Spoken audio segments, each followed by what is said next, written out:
Boa tarde.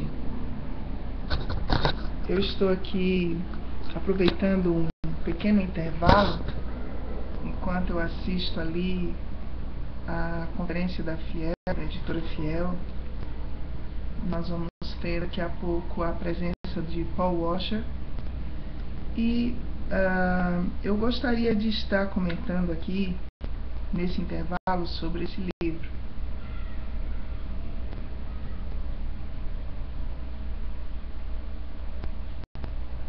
Sete necessidades básicas da criança, escrito por John Drescher.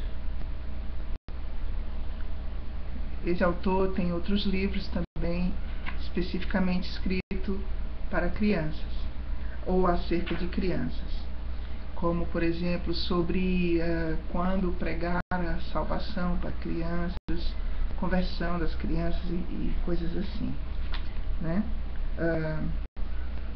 Ele tem mais de 35 livros, é um autor muito profícuo, é do estado da Virgínia, nos Estados Unidos, casado com Beth, com 5 filhos e 12 netos. Então, eu estava lendo aqui, nesses capítulos do livro, as 7 necessidades básicas. Em cada capítulo ele cita uma. Primeira coisa, as crianças precisam de um sentido de significado. Segunda coisa, as crianças precisam de segurança. Terceiro capítulo, as crianças precisam de aceitação. Quarto capítulo, as crianças precisam amar e serem amadas. Quinto capítulo, as crianças precisam de elogios. Sexto capítulo, as crianças precisam de disciplina. E sétimo capítulo, as crianças precisam de Deus. Um dos capítulos mais interessantes aqui, talvez porque algumas coisas não são assim tão evidentes, né, para todos nós, é o capítulo, por exemplo, que fala do sentido de significado, né? A criança ela extrai significados a partir daquilo que ela vê a gente experienciar, né, como figuras modelo na vida dela, sejam pais, sejam familiares, professores, né, pessoas que trabalham na igreja, especialmente, né? Então, a gente precisa passar para essa criança também, em tudo que a gente vive junto, aquela relação de significados que a gente faz.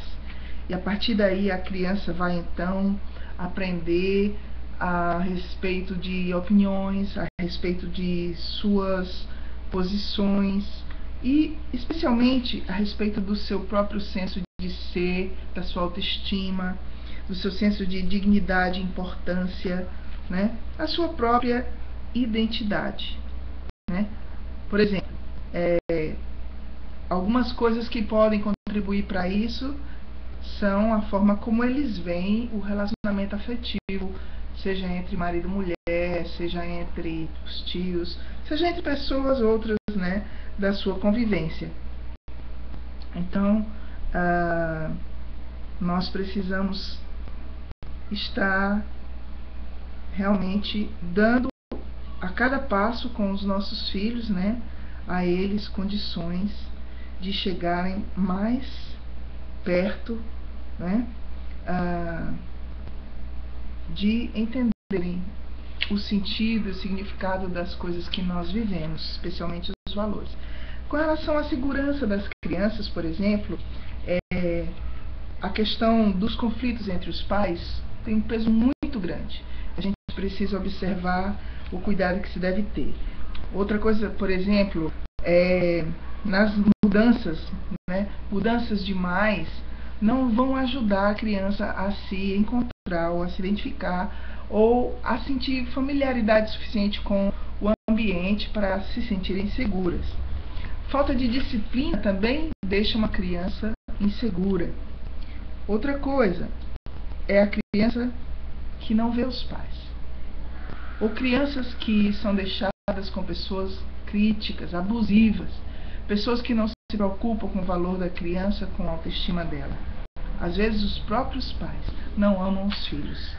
E muitas crianças sofrem hoje porque vêm de lares onde os pais não aplicavam os princípios bíblicos de valorização da pessoa, da vida, da importância pessoal. E também muitas vezes você pode vir de um lar, embora sendo cristão, embora diga que carrega princípios cristãos e bíblicos, mas um lar que não valoriza a pessoa acima das coisas ou dos valores materiais. É outro problema. Se os próprios pais não mostram segurança, não têm uma segurança, realmente uma firmeza, especialmente na sua fé, isso vai ser então um problema de segurança na vida da criança. A questão do relacionamento dos pais, né? Quando os pais brigam muito na frente da criança, a criança sente culpa, né? A questão, por exemplo, do sentido que se passa muitas vezes nas palavras, nas atitudes, nos gestos, nos abraços, né? Tudo isso vai contribuindo para que os filhos comecem a se sentir, né, nessa liberdade e segurança mínima que uma criança necessita ter. Aceitação, né, dentro do conceito de que a criança, por exemplo, como a gente lê aqui um poema de Dorothy Law Note, que diz assim: a criança que é sempre criticada, aprende a quê? A criticar. A criança que é sempre hostilizada, aprende a agredir. A criança que é sempre ridicularizada, aprende a ser tímida. A criança que é sempre envergonhada, aprende a sentir culpa. A criança tratada com tolerância aprende a ser paciente. A criança que é encorajada aprende a ser confiante. A criança que é elogiada aprende a apreciar. A criança que recebe um tratamento imparcial aprende a ser justa. A criança que vive com segurança aprende a ter fé. A criança que é aprovada aprende a gostar de si mesma. A criança que vive em meio à aceitação e amizade aprende a descobrir o amor no mundo. Então, falando sobre autoestima, existe inclusive um livro, né, que é indicado sobre esse tema, né, dessa autora, que ele traz aqui no capítulo anterior, né? Depois você pode procurar livros sobre autoestima da criança, né? Continuando então, outra coisa importante a gente analisar, né? Ver como a gente está ajudando nossos filhos, né? Como a gente está colocando neles um senso de empreendimento, de competência, de valor, né? Se nós estamos desenvolvendo realmente com essa criança um relacionamento seguro, sincero e frutífero, que vai abençoar essa criança, então nós estamos transmitindo esse senso de aceitação. E dentro disso também, então, a criança aprende a amar e a ser amada. Jesus mesmo disse no versículo que a criança, que a pessoa, né, a quem muito se perdoa, muito ama. Você vai perceber, se você aplicar esse princípio ao seu filho, ele vai aprender muito a amar. As crianças precisam ser amadas. Como todo ser humano, quando a criança não é suficientemente amada, ela não aprende a confiar, ela não aprende a ser confiável. A criança precisa se sentir ouvida, precisa aprender a compartilhar suas experiências sem críticas destrutivas, né? E se sentir confortável no seu relacionamento com os pais. Eu estou assim, juntando as coisas, resumindo para você os assuntos que você pode tratar dentro desse livro, que é um livro muito interessante de se estudar, né? Você pode, por exemplo, se perguntar muitas vezes, né? Nossos filhos sabem que nós, da maneira que vivemos, nós temos nos amado, da maneira que nós vivemos, nós temos confiado em Deus, né? Porque além dessa necessidade de amar, ser amado, ser aceito, ser elogiado, né? Para que ela adquira um senso de desempenho competente, né? A gente vai entender também que a disciplina, que deve ser uma bênção na vida da criança, não algo que vai fatigá-los ou enfastiá-los, mas que essa disciplina está conduzindo a criança ao sucesso, está conduzindo essa criança a se dominar para seu próprio benefício, né? Dessa forma, a criança vai entender, seja o castigo, seja a disciplina, como uma forma de amor, claro, realmente necessário e útil na sua vida, importante e indispensável. A criança vai aprender a ser disciplinada, né? Vai aprender, por exemplo, com relação à vida cristã, precisando de Deus, ela vai aprender a ouvir a Deus, vai aprender a seguir a inclinação do Espírito de Deus, através das práticas espirituais com seus pais, lendo a Bíblia, orando juntos, no culto, no louvor, né? Eles precisam ver realmente que a religião é pura no coração dos seus pais, que aquela fé é uma confiança sincera em Deus e que é realmente uma doação de vida para viver para Cristo, né?